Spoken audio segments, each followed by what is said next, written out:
Hello students, मैं कृष्णा स्वागत करता हूं आपका कृष्णा क्लासेस के इस ऑनलाइन यूट्यूब चैनल में। प्यारे बच्चों, आज मैं एक नए टॉपिक के साथ घातांक और घात, जो थोड़ा सा बच्चों को बहुत टफ लगता है और उसको एक सरल धार देने के लिए मैं आपके बीच एक नए टॉपिक को लेकर आया हूं। तो घातांक और घात के बेसिक नियम को समझते हुए और हम एक स्टैंडर्ड लेवल तक जाएंगे और उसके बाद अपने क्वेश्चन को हल करेंगे। तो है क्या घातांक और घात? घात से आप भली भांति परिचित हैं। चलिए शुरू करते हैं, हम आपको समझाना एक एक करके। तो जो घात होता है, घात से आप भली भांति परिचित हैं। घात आपको जब आपको वर्ग पढ़ाया गया, घन पढ़ाया गया, तो उस पर जब उसका घात 2 हुआ करता था, घात बराबर 2, तो उसे हम कहते थे वर्ग। और जब घात 3 हुआ करता था तो हम उसे क्या कहते थे? क्यूब, यानी कि घन कह दिया करते थे। और इसे क्या कहते थे? स्क्वायर कह दिया करते थे। अब घातांक क्या है? घातांक वो चीज है कि किसी संख्या को उसी संख्या से कितनी बार गुणा कर दिया जाए। जैसे मान लीजिए किसी संख्या पर एक कोई संख्या है 5 और उस पर लगा है 3, यानी 5 को हम 3 बार गुणा करते हैं, तो ये चीज जो इसका कहलाता है, ये 5 का क्या कहलाता है? घातांक कहलाता है। इसे ही कहते हैं घातांक, इसे घातांक कहते हैं। और इसे पढ़ने का तरीका, जो पढ़ने का सिस्टम होता है, उसे हम कहते हैं, इधर लिख दे रहा हूं, पढ़ने का जो सिस्टम है, जो पढ़ा जाता है ना, पढ़ना कैसे पढ़ते, पढ़ने का जो सिस्टम है उसे ऐसे पढ़ते हैं हम। पढ़ते कैसे हैं? पढ़ने का जो सिस्टम है इसको कहते हैं 5 का घात बराबर 3, ऐसे पढ़ते हैं। इसे पढ़ते हैं 5 का घात 3, 5 का घात 3 बराबर ना करके ऐसे सीधे कहते हैं 5 का घात 3। तो किसी संख्या पर जितना वो घात लगा होता है वो उसका घातांक कहलाता है। अब आप 7th में भी पढ़े थे और 8th में भी पढ़ने जा रहे हैं, तो अब अगर कोई पूछे कि अंतर क्या है, अगर यहाँ और पहले 8th में भी पढ़े थे और 7th में पढ़े और आज मुझे 8th में पढ़ने का आवश्यकता पड़ी, तो आखिर में अंतर क्या है इन संख्याओं को पढ़ने में, घाता और घातांक को, कि 7th में पढ़े थे और 8th में? तो सुनिए, 7th में जो हम पढ़े थे वो ये पढ़े थे कि संख्या का जो घात हुआ करता था वो प्लस हुआ करता था, पॉजिटिव हमेशा होता था। क्लास 7th की अगर बात करें तो क्लास 7th में जो हम लोग पढ़ते थे वो घात जो पढ़ते थे, वो घात पढ़ते थे जो हम, वो पढ़ते थे पॉजिटिव, हमेशा पॉजिटिव घात हमेशा पढ़ा करते थे। और जो मुझे 8 में पढ़ना है वो हमको पढ़ना है घात पॉजिटिव हो तो भी और नेगेटिव हो तो भी। इन सभी संख्याओं को हल करने का तरीका, अगर किसी संख्या पे घात नेगेटिव आ जाए तो उसको कैसे हल करेंगे, और पॉजिटिव आ जाए तो हल कैसे करेंगे। तो इसके बेस के रूप में मैं आपको सबसे पहले अगर समझाना चाहूं तो सबसे पहले समझाता हूं कि जो घात में हम लोग मेन पढ़ते हैं उसमें होता क्या है। मान लो कोई संख्या a लिखा हुआ है, उसका पावर m है, तो इसको क्या क्या कहते हैं? तो बेटा, जो जिस संख्या पर पावर लगी होती है उसे हमेशा हम नाम देते हैं, उसे हमेशा हम आधार कहते हैं, इसे हमेशा हम आधार कहते हैं। और जो यम होता है वो हमेशा उसका घात कहलाता है। तो कोई भी संख्या जिस पर पावर लगी होती है, भाई जैसी बात है, आप अपने जीवन को लेकर समझिए कि किसी चीज पर अगर मैं टिका हुआ हूं, किसी चीज पर अगर मुझे सपोर्ट मिल रहा है जिस पर मैं रुक सकता हूं, तो वो मेरा आधार ही होता है। तो अगर a का पावर m है तो ये जो हो जाएगा वो उसका आधार हो जाएगा और m जो हो जाएगा उसका घात हो जाएगा। अब इसके कुछ घातांक के कुछ बेसिक नियम हैं जिनको हम आपके बीच चर्चा करेंगे, और एक एक नियम को चर्चा करते हुए एक एक उदाहरण के साथ और आने वाली एक्सरसाइज को हम पूर्ण रूप से हल करेंगे। तो अब देखिए कि आपके घातांक के नियम क्या हैं।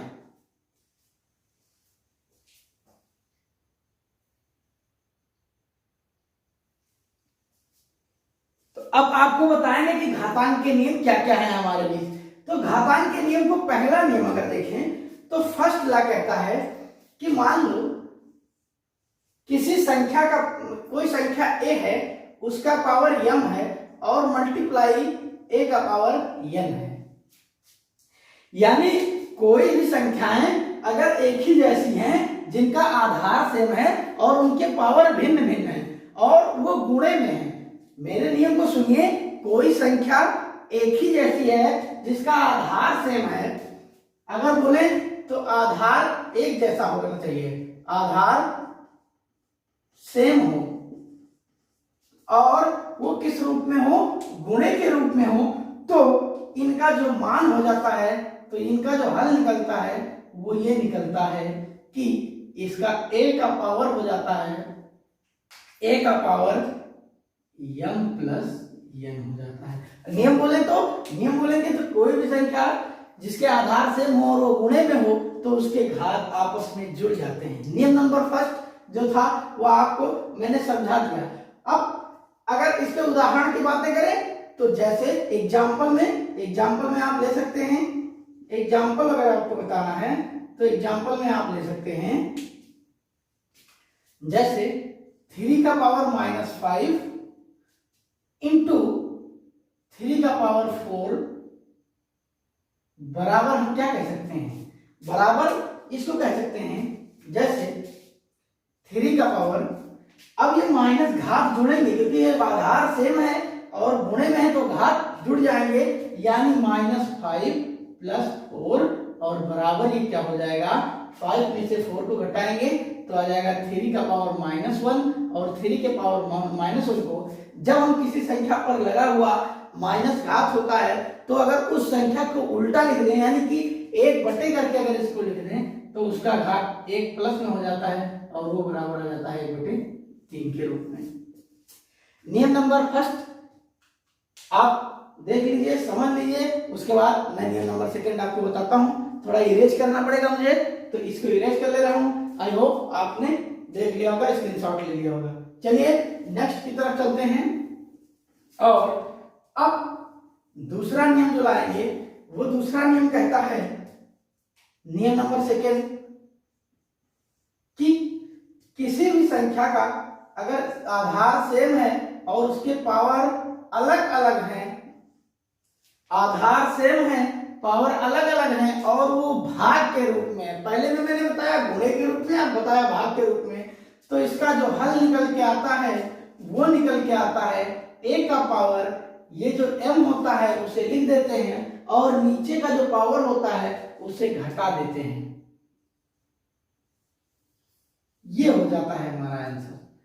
अब अगर उदाहरण की बात करें तो उदाहरण में ले सकते हैं आप। उदाहरण में क्या है, उदाहरण में अगर आप लेना चाहें तो जैसे एग्जाम्पल में समझिए, एग्जाम्पल में 2 का पावर 5 बटे 2 का पावर 7 जैसे है तो इसे हम लिख सकते हैं 2 का पावर 5 - 7 यानी 2 का पावर -2, और 2 का पावर अगर -2 अभी मैंने बताया किसी भी संख्या का अगर पावर -2 है या माइनस में पावर है तो उसे उल्टा कर दीजिए तो उसका पावर प्लस में आ जाता है 1/2 का पावर 2 और बराबर 1/4। ये हो जाएगा जो हमारा वो घातांक का दूसरा नियम हो जाएगा। आई होप आपको समझ में आया होगा और आप 2 मिनट के लिए स्क्रीनशॉट कर लीजिए, उसके बाद मैं आपको नेक्स्ट नियम में लेकर चलता हूं। तो आई होप आपने स्क्रीनशॉट लिया होगा और अब हम चलते हैं अपने नेक्स्ट नियम की तरफ। तो नेक्स्ट नियम हमारा कहता है कि a का पावर m हो और इंटू b का भी पावर m हो, यानी एक ही जैसी संख्या अलग अलग संख्याओं जिनका आधार अलग अलग हो लेकिन पावर जो हो सेम हो, तो ऐसी संख्याओं को शॉर्ट में लिखने का तरीका है कि इनका हल क्या कह सकते हैं, इन्हें हम कह सकते हैं अलग अलग जो संख्याएं हैं उनका गुणा कर लीजिए और जो पावर सेम है उस पावर को ऊपर लगा दीजिए, यानी a का पावर m इंटू b का पावर m बराबर a गुणे b का होल पावर m। यानी कि अब एग्जाम्पल में देखें तो एग्जाम्पल में क्या हो जाएगा, एग्जाम्पल बोले तो जैसे एग्जाम्पल बोले तो 3 का पावर 5 5 इंटू 4 का पावर 3, सॉरी पावर सेम को रखना है, पावर को सेम रखना है बस। अब 3 का पावर 5, 4 का पावर 5, इसे मैं लिख सकता हूं 3 गुणे 4 का होल पावर 5। ये हो जाएगा जो हमारा वो करेक्ट आंसर हो जाएगा। यानी इसे और आगे हल करें तो क्या हो जाएगा, 3 चौके 12 और 12 का पावर 5, यानी हो जाएगा 12 गुणे 12, 5 बार आप लिख सकते हैं। ऐसे इसका ये जो हो जाएगा वो आंसर हो जाएगा, है ना। याद रखिए कभी 12 का पावर लोग ऐसे बता देते हैं 5, ये रॉन्ग प्रोसेस है। 2 का पावर 5 समझने लगेंगे हम लोग, ये 12 का पावर 5 बताने का कोई तरीका नहीं है। जब हमारी संख्याएं 2 डिजिट में हो जाएं तो उन पर हमें पावर होल करके लगाना आवश्यक है। अब ये जो था हमारा वो नियम नंबर 3 था। अब चौथे नियम की तरफ हम चलेंगे। तो चौथा नियम हमारा क्या कहता है, उससे पहले आप इसको कैप्च कर लीजिए, स्क्रीनशॉट कर लीजिए। आई होप आपने स्क्रीनशॉट कर लिया होगा। अब हम चलकर लेकर आपको चलते हैं नियम नंबर 4 की तरफ। तो नियम नंबर 4 मेरा क्या कहता है, नियम नंबर 4 जो है हमारा कहता है अगर किसी संख्या का पावर a का पावर m बटे b का पावर m ऐसा हो तो उसे हम लिख सकते हैं, आधार अलग अलग हो लेकिन पावर सेम हो तो उसे हम लिख सकते हैं a/b का होल पावर m, ऐसे लिख सकते हैं। अब इसको लिखने के बाद हम क्या करेंगे, जैसे एग्जाम्पल में हम आपको समझाएं तो एग्जाम्पल जो हो जाएगा हमारा वो हो जाएगा, एग्जाम्पल अगर बोलें तो एग्जाम्पल जो होगा हमारा वो होगा 2 का पावर 3 बटे 5 का पावर 3, और इसे हम लिख सकते हैं 2 बटे 5 का पावर 3। ये जो हो जाएगा हमारा वो करेक्ट आंसर हो जाएगा। यानी कि जो रूल है उसका एग्जाम्पल मैंने आपको समझा दिया। ये नियम नंबर 4 था। आप इसको कैच कर लीजिए। चलिए नेक्स्ट एक्सरसाइज पर। और अब देखिए, आई होप आपने स्क्रीनशॉट ले लिया होगा। तो अब चलते हैं हम आपको अगले नियम पर लेकर के। अगला नियम मेरा क्या कहता है, नियम नंबर 5 जो है वो कहता है किसी संख्या का पावर m उसका होल पावर n उसका भी पावर n p, ऐसे अगर डॉट डॉट डॉट डॉट कुछ भी आ जाए तो उसको हम ऐसे करके क्या कर लेंगे, इसे हम लिख सकते हैं a का power m into n into p। यानी कोई भी संख्या का पावर अगर गुणे में है, यानी उसका होल पावर बार बार लग रहा है, तो उसे हम क्या कर सकते हैं, उसको एक साथ गुणा करके लिख सकते हैं। एग्जाम्पल के लिए, जैसे एग्जाम्पल में आपको बताऊं कि एग्जाम्पल इसका कैसे बताएंगे। तो एग्जाम्पल जैसे 2 का पावर 5 उसका पावर 3 और उसका पावर 2 ऐसे है। तो इसको क्या करेंगे हम, इसका कह देंगे इसको 2 का पावर 5 3 इंटू 2, बस इसको क्या कह देंगे 5 से 15 गुना 30, यानी 2 का पावर जो हो जाएगा वो हमारा 30 हो जाएगा। ये नियम नंबर 5 है। और लास्ट नियम जो है वो आपके बीच अब बचा है, इसके स्क्रीनशॉट ले लीजिए और नेक्स्ट क्वेश्चन की ओर चलेंगे हम लोग।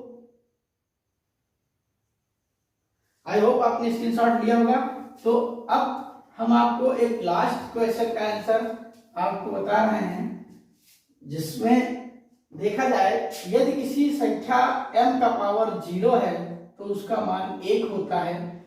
अब ये कैसे होता है, इसको जानने के लिए आप मेरे पिछले वीडियोज में जाएंगे, जब मेरा चैनल ओपन करेंगे उसमें वीडियोज में देखेंगे तो लिखा होगा किसी संख्या का पावर 0 क्या कहलाता है। ऐसे थंबनेल को देख करके आप क्लिक करेंगे तो उससे सारी चीजें आप बहुत अच्छे से सीख जाएंगे, कैसे किसी संख्या का पावर 0 1 होता है। यहाँ भी हम यूज करेंगे, इस चीज को मैं पहले बता चुका हूं। तो अब हम, ये रहा आप घातांक के नियम, इस नियम को मैंने आपको समझा दिया है।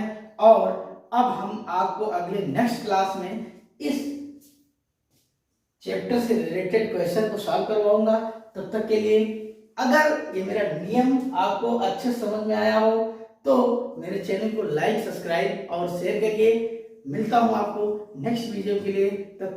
नेक्स्ट वीडियो में तब तक के लिए आपसे bye bye, take care, have a nice day.